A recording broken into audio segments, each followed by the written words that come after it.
इंदौर एक शांत शहर जो अपनी सफाई और सादगी के लिए जाना जाता है। लेकिन मई की एक रात इस शहर की एक फैमिली पर ऐसा तूफान आया जिसने पूरे देश को हिलाकर रख दिया। क्योंकि शहर की जानी मानी रघुवंशी फैमिली का बेटा और उसकी न्यूली मैरिड वाइफ हनीमून पर जाने के तीसरे ही दिन कहीं गायब हो गए थे। लगातार छानबीन चली और फिर सामने आई एक लाश, और ये लाश थी रघुवंशी फैमिली के बेटे की। सवाल ये नहीं था कि राजा रघुवंशी मारा गया, सवाल ये था किसने मारा, क्यों मारा और क्या ये पहले से तयशुदा था। हत्या, आत्महत्या या कोई गहरी साजिश। सीसीटीवी फुटेज, कॉल रिकॉर्ड्स और रिश्तों की परतें जब खुलने लगी तो सच ऐसा निकला जो किसी ने सोचा तक नहीं था। ये केस सिर्फ एक लड़के की मौत नहीं है, ये मौत है उस पवित्र रिश्ते की, उस भरोसे की जो सदियों से चला आ रहा है। वैसे तो आपने इस केस के बारे में सुना ही होगा, और अगर आप सोचते हैं कि आप सब कुछ जानते हैं तो ठहरिए, क्योंकि ये केस आपको सोचने पर मजबूर कर देगा कि हम वाकई कितने सुरक्षित हैं।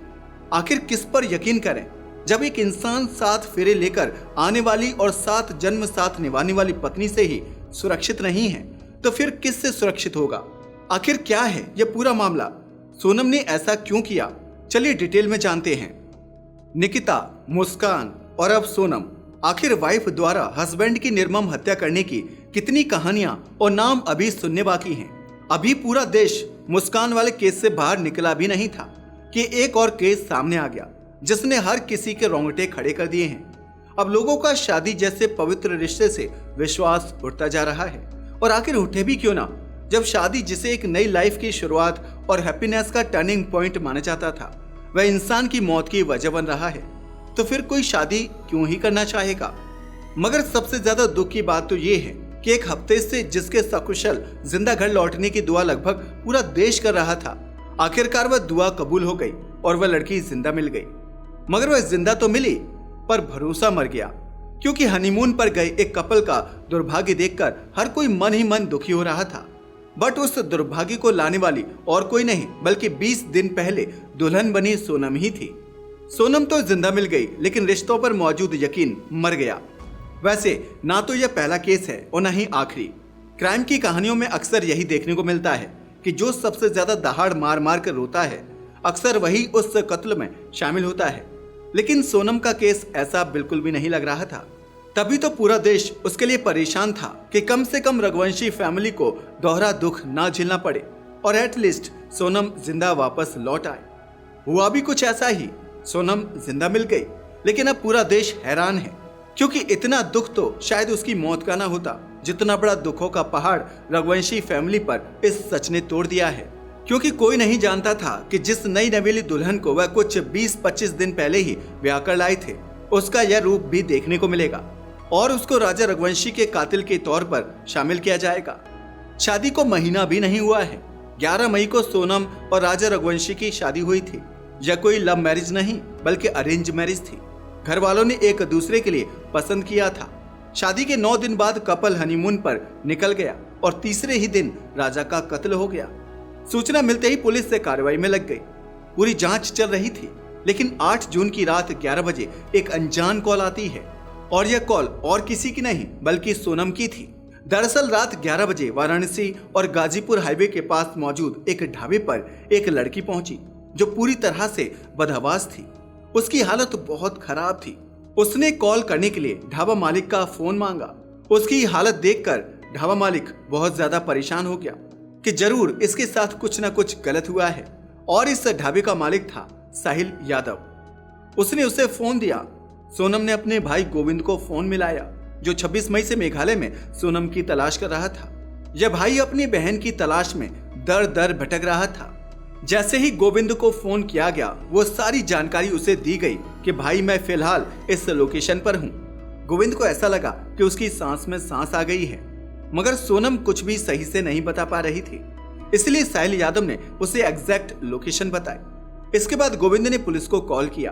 पुलिस आई और सोनम को अस्पताल लेकर चली गई। वहां उसका चेकअप हुआ और उसका ध्यान रखा गया। यह खबर अब मेघालय पुलिस को भी मिल चुकी थी, जो पिछले 18 दिनों से लगातार इस केस पर लगी हुई थी। जैसे ही मेघालय पुलिस को यह खबर मिली तो उनकी एक टीम सोनम से मिलने पहुंच गई। दूसरी ओर इंदौर पुलिस भी सोनम के पास पहुंच गई। क्योंकि इसमें दो स्टेट की पुलिस इन्वॉल्व हो चुकी थी। डीजीपी लेवल के ऑफिसर तक इसमें इन्वॉल्व थे, क्योंकि एक कपल का हनीमून से अचानक गायब हो जाना कोई छोटी बात नहीं थी। अब सोनम का बयान लिया गया। इस बयान से तो कुछ भी साबित नहीं हुआ, लेकिन फिर एक प्रेस कॉन्फ्रेंस सामने आई जिसने सब कुछ बदल कर रख दिया। क्योंकि अब तक ऐसा लग रहा था कि बांग्लादेश के स्मगलर इन दोनों को उठाकर ले गए हैं, क्योंकि बारिश की वजह से सारे सबूत ऑलमोस्ट खत्म हो चुके थे। लेकिन सच तो सच होता है, ये कभी ना कभी सामने आ ही जाता है। प्रेस कॉन्फ्रेंस में डीजीपी ने बताया कि केस मेघालय का है, इसलिए सोनम को मेघालय पुलिस ही रिमांड पर लेगी। मेघालय के डीजीपी का यह भी कहना है कि उन्होंने इस केस में 3 लोगों को गिरफ्तार किया है, राज कुशवाहा, विशाल चौहान और आकाश राजपूत। लेकिन इन तीनों के अलावा एक और शख्स इस केस से जुड़ा है, जिसका नाम फिलहाल सामने नहीं आया है। वह अभी फरार है। तीनों में से 2 को एमपी और 1 को मेघालय से अरेस्ट किया गया है। इसके अलावा कुछ और नाम भी निकलकर सामने आए हैं। मगर सबसे ज्यादा हैरान कर देने वाली और चौंकाने वाली बात यह थी कि राजा रघुवंशी के कत्ल की सुपारी देने वाली कोई और नहीं बल्कि सोनम थी। क्या? जी हाँ, आपने सही सुना। वह लड़की जिसकी शादी को अभी 1 महीना भी नहीं हुआ था, जो जिद करके मेघालय आई थी। अब सवाल यह उठता है कि क्या वह केवल और केवल राजा को मरवाने के लिए ही आई थी, या उसका मकसद कुछ और था? और अगर सोनम को यही सब करना था तो उसने शादी क्यों की? क्या सिर्फ मर्डर के लिए उसने राजा से शादी की थी? यह समझने के लिए आपको उनकी शादी की कहानी को जानना होगा। दरअसल 11 मई को राजा और सोनम की शादी हुई थी। वैसे इस शादी में ही कुछ प्रॉब्लम थी, क्योंकि ज्योतिषी ने भी कुछ ऐसा ही कहा था। हालांकि मोस्टली लोग ज्योतिष को नहीं मानते और हम भी इसकी तरफदारी नहीं करेंगे, मगर सोनम की फैमिली के ज्योतिषी ने कहा था कि 5 जून से पहले सोनम को कहीं बाहर नहीं जाना चाहिए। लेकिन उनकी बातों को नजरअंदाज कर वह ससुराल पहुंच गई। वैसे तब तक हनीमून का कोई प्लान नहीं था। हालांकि शुरुआत में उन्होंने श्रीनगर सोचा था, लेकिन पहलगाम में हुए आतंकी हमले के कारण परिवार डरा हुआ था, इसलिए श्रीनगर का प्लान तुरंत कैंसिल कर दिया गया। श्रीनगर का प्लान कैंसिल होने के बाद सोनम काफी परेशान थी। 18 मई को उसने राजा से कहा कि हम लोग हनीमून पर मेघालय जाएंगे, बट राजा का कुछ बिजनेस वर्क रुका हुआ था। वह कहीं भी बाहर नहीं जाना चाहता था, क्योंकि उससे उसके बिजनेस में लॉस हो सकता था। इसलिए उसने सोनम को समझाने की कोशिश की, मगर सोनम ने कहा कि मैं तो पहले ही टिकट बुक कर चुकी हूँ, 28 मई की हमारी टिकट है। अब राजा भी कुछ नहीं कर पाया और मान गया, लेकिन यह टिकट नहीं बल्कि साजिश की पहली कड़ी थी। सोनम राजा को मेघालय ले जाना चाहती थी, क्योंकि आगे का प्लान वहीं एग्जीक्यूट किया जाना था। सोनम ने यह पूरा प्लान राज कुशवाहा के साथ मिलकर बनाया था। राज कुशवाहा और सोनम ने मिलकर शादी के 9 दिन के अंदर ही सब कुछ तय कर लिया था। कितनी दुख और हैरानी की बात है ना। एक पत्नी अपने ही पति को मरवाने की सुपारी दे चुकी थी। इनफैक्ट टिकट तो उसने पूरा प्लान बनाने के बाद ही कराया था, मगर उसने हनीमून के लिए मेघालय ही क्यों चुना? दरअसल यह कुछ भी कोइंसिडेंस नहीं था, बल्कि एक सोची समझी साजिश थी। ऐसा इसलिए क्योंकि सुपारी किलर भी मेघालय में ही था। मेघालय में गए हुए इन्हें 3 दिन ही हुए थे कि यह सब हो गया। वैसे इन 3 दिनों में से एक दिन उनके साथ एक गाइड भी था। इस गाइड ने भी केस को सॉल्व करने में काफी मदद की थी। गाइड ने बताया कि राजा और सोनम अकेले नहीं थे, बल्कि उनके साथ 3 लोग और थे। गाइड से उनकी बातों के बारे में पूछा गया, मगर वे हिंदी में बात कर रहे थे और गाइड को हिंदी नहीं आती थी। लेकिन इससे एक बात तो साफ हो गई कि वे तीनों कोई और नहीं बल्कि वही सुपारी किलर थे। मगर गाइड के अकॉर्डिंग राजा उनसे बात कर रहा था, तो हो सकता है कि राजा भी उन्हें जानता हो, मगर उसे यह ना पता हो कि यही लोग उसे मारने आए हैं। आखिरकार प्लान के तहत राजा का कत्ल किया गया और उसे खाई में फेंक दिया गया। लेकिन अब सवाल यह है कि इतने दिन पहले राजा का कत्ल हो गया था, तो सोनम कहां गायब हो गई? तब से लेकर 8 जून तक वह कहां गई? वेल, इसके बारे में अभी कोई पूरी डिटेल नहीं आई है। हालांकि पुलिस कड़ी से कड़ी जोड़ने की कोशिश कर रही है, हर तरफ पूछताछ की जा रही है।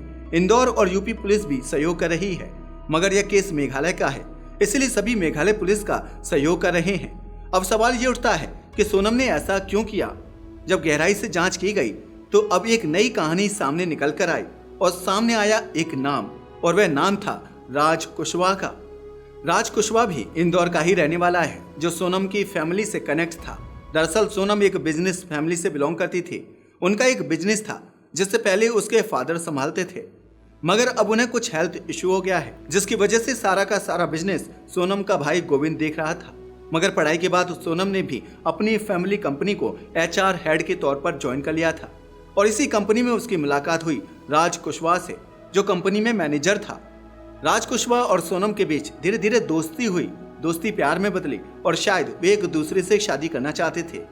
मगर हो सकता है कि सोनम की फैमिली ने मना कर दिया हो, तभी तो शायद शादी से सोनम खुश नहीं थी।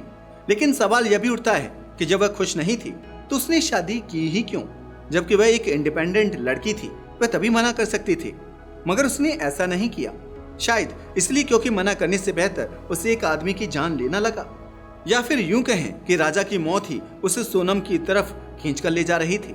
दरअसल रघुवंशी बिरादरी में एक प्रथा चलती है, जब फैमिली में लड़का या लड़की शादी के लायक हो जाते हैं तो उनकी पूरी डिटेल एक पर्ची के रूप में लिखकर रामनवमी के दिन किसी मंदिर या समाज द्वारा निर्धारित जगह पर रख दी जाती है। लड़का और लड़की दोनों की फैमिली ऐसा ही करती हैं। फिर जिसके हाथ में जो पर्ची आती है उससे फैमिलीज को मिलवाया जाता है। यह एक मैट्रिमोनियल टाइप की परंपरा है। ऐसे ही सोनम की पर्ची राजा की फैमिली को मिली। दोनों परिवार अपने बच्चों के लिए वर वधू की तलाश कर रहे थे और इस तरह दोनों की तलाश एक दूसरे पर आकर खत्म हो गई। सारी चीजें ठीक लगी। हालांकि इससे पहले ये दोनों परिवार एक दूसरे को नहीं जानते थे। बातचीत बढ़ी और फरवरी के महीने में दोनों को पहली बार मिलवाया गया और उनका रोका यानी कि एंगेजमेंट हो गया। फिर 11 मई को शादी की तारीख तय की गई। सब कुछ सही चल रहा था। इसमें सोनम के पेरेंट्स का कोई कसूर नहीं था और न ही उसके भाई का, जो इतने दिनों से अपनी बहन को ढूंढने के लिए मेघालय में दर दर की ठोकरें खाता फिर रहा था। पर वो नहीं जानता था कि जिस बहन को वह ढूंढ रहा है वह एक कातिल है। इनफैक्ट उसके परिवार को तो ये भी नहीं पता था कि उनकी बेटी और राजा के बीच में क्या चल रहा था। उन्हें तो बस यही सच लग रहा था कि ये जो शादी हुई है, शादी से सोनम भी खुश थी। मगर वो खुश नहीं थी और शायद यही वजह है कि शादी के केवल 9वें दिन हनीमून पर जाने से पहले ही उसने साजिश बना डाली और अपने पति का कत्ल करवा दिया। अब धीरे धीरे सारी परतें खुलकर सामने आ रही हैं। हर एक डॉट कनेक्ट हो रहा है, मगर अभी भी पूरी कहानी सामने नहीं आई है। मगर जल्द ही सारी डिटेल सामने आ जाएगी। कैसे क्या हुआ और कैसे वह इतने दिन तक घूमती रही। वैसे आप इस केस के बारे में क्या सोचते हैं? नीचे कमेंट करके जरूर बताइएगा और अगर वीडियो पसंद आए हो तो लाइक करें और हमारे चैनल को सब्सक्राइब जरूर करें। जय हिंद।